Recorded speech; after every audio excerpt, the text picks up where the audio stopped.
Welcome back my story explainer. हाजिर हूँ मैं लेकर एक बहुत ही रोमांटिक स्टोरी जो रोमांस से भरी हुई है। तो इस स्टोरी को लास्ट तक ज़रूर से सुनिएगा और अगर आप चैनल पे नए हैं तो लाइक सब्सक्राइब एंड शेयर करना बिल्कुल मत भूलिएगा। तो चलिए स्टोरी स्टार्ट करते हैं। मेरे घर के पास ही एक परिवार रहता है। उसमें एक महिला और उनकी बेटी रहती थी। महिला का बहुत साल पहले ही तलाक हो चुका था, पर वह महिला देखने में किसी हीरोइन से कम नहीं थी। हम सभी लड़के उन्हें सेक्सी आंटी के नाम से ही जानते हैं। उनका ड्रेसिंग सेंस बहुत ही अच्छा है। हर तरह के कपड़े वह पहनती हैं, लेकिन जब भी वह साड़ी पहनती हैं तो किसी परी से कम नहीं लगती थी। मैंने अपने आगे के शिक्षण के लिए दिल्ली के कॉलेज में एडमिशन ले लिया था। निक्की भी वहाँ पढ़ रही थी। पहचान होने के कारण हम बहुत बार मिल लेते थे। वह दिल्ली में ही अकेली रहती थी। एक दिन उनकी बेटी निक्की ने मुझसे पूछा कि क्या हम दोनों साथ में रह सकते हैं। मैं भी अकेला ही रहता था। यह तो मेरे लिए एक चमत्कार ही था। हमारे एरिया की सबसे सुंदर और रोमांटिक लड़की के साथ रहने का मौका मुझे मिल रहा था। मैंने भी हाँ बोल दिया। निक्की ने आंटी को बता दिया था कि हम दोनों साथ में ही रह रहे हैं। आंटी भी खुले विचारों की थी, तो उन्होंने भी कोई प्रॉब्लम नहीं थी। वैसे तो हम दोनों सिर्फ दोस्त की तरह ही रहने का सोच रहे थे, पर हमारे बीच कुछ ही महीनों में शारीरिक संबंध बन गए। मैं सोच रहा ही था कि आगे क्या करेंगे, तो निक्की ने पहले ही बता दिया कि वह मुझसे शादी नहीं कर पाएगी क्योंकि हम अलग अलग जात के थे। मैं भी समझ गया था और हम आगे सिर्फ दोस्त बन के ही रहें। हम लगभग 3 साल साथ रहे और इस बीच हमने बहुत सारा संबंध भी बनाया।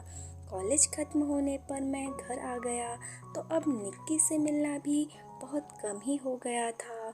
जब भी निक्की घर आती थी तभी थोड़ी बोलचाल हो जाती थी। कुछ साल बाद ही निक्की की शादी हो गई थी। अब तो थोड़ी बात होनी भी बंद हो गई थी। शादी के कुछ दिन बाद ही एक दिन आंटी ने मुझे कुछ काम से बुलाया, तो उन्होंने मुझे कहा कि उनके कंप्यूटर का थोड़ा सा काम था। जब मैं उनके घर पहुंचा तब आंटी नाइटी में थी। मैंने उनका कंप्यूटर देखा और ज़्यादा कुछ प्रॉब्लम नहीं थी, तो 2 मिनट में ही ठीक हो गई। मैं वापस जाने लगा तो आंटी ने बोला थोड़ा और रुको, चाय पी कर जाओ। मैं रुक गया और चाय पीने लगा।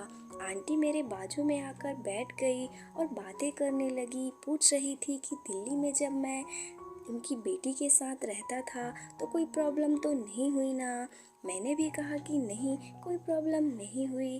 आंटी ने मुझसे तभी सीधे से पूछ लिया कि कभी मैंने उनकी बेटी के साथ शारीरिक संबंध तो नहीं बनाया था। यह सुनते ही थोड़ा सा घबरा गया और नहीं बोला। तभी आंटी मुझे देखकर हंसी और बोली, अरे पागल, इतना डर क्यों रहे हो? किया भी होगा तो कोई प्रॉब्लम नहीं है, जवान हो अभी तुम, नहीं करोगे तो कब करोगे। ऐसे ही प्यार से बातें करते हुए उन्होंने मेरे से बुलवा ही लिया कि मैंने निक्की के साथ संबंध बनाया था। आंटी भी हंसकर ही बातें कर रही थी। बात करते करते उन्होंने अचानक मेरी जांघ पर हाथ रख दिया और बोली, मैं कैसी दिखती हूँ। मैं अब थोड़ा ज़्यादा ही घबरा गया और बोला कि अच्छी ही दिखती हो। फिर आंटी बोली कि चलो थोड़ी मस्ती करते हैं। उसके बाद मुझे कुछ बोलने का मौका ही नहीं मिला। आंटी का मुझ पर पूरा कंट्रोल था। उस दिन हमने लगभग 1 घंटे तक संबंध बनाया और फिर मैं अपने घर आ गया। तब जब भी आंटी को मन होता तो वो मुझे बुला लेती और हम थोड़ी मस्ती कर लेते हैं। यह मेरे लिए एक अनोखा ही अनुभव है। इसको ही मैं अपने लिए छप्पर फाड़ के अनुभव मानता हूँ।